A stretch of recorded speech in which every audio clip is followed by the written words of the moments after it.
To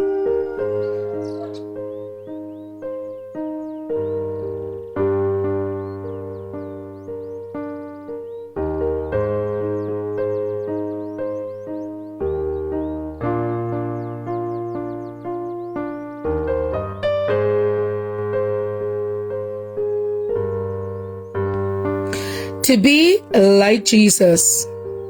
To find true happiness, obey God. This I had because I kept thy precepts. Psalms 119, verse 56. Happiness must be sought in the right way and from the right source.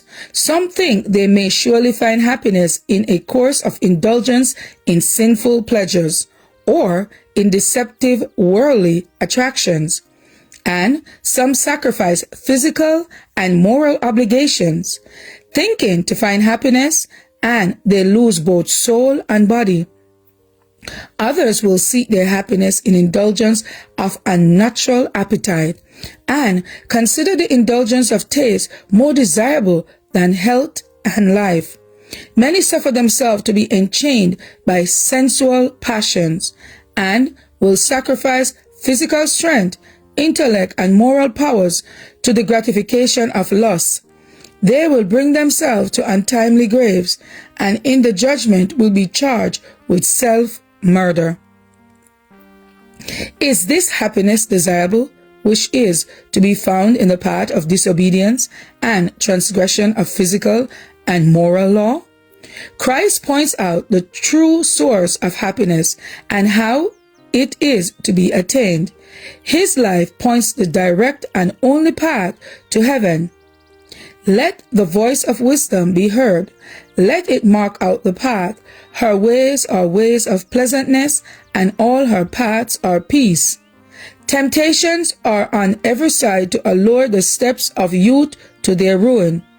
The sad deficiency in the education of children leaves them weak and unguarded, vacillating in character, feeble in intellect, and deficient in moral strength, so far from imitating the life of Christ, the youth generally are like a reed trembling in the wind.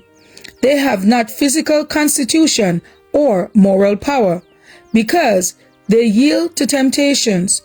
Through sinful indulgences, they stain their purity, and their manners are corrupted.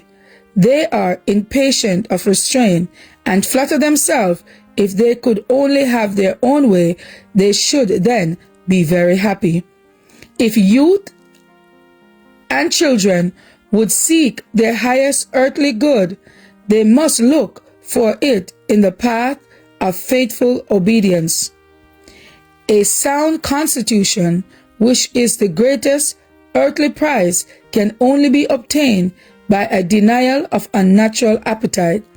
If they would be happy indeed, they should cheerfully seek to be found at the post of duty, doing the work which devolves upon them with fidelity, conforming their hearts and lives to the perfect pattern. To be like Jesus, July 20th.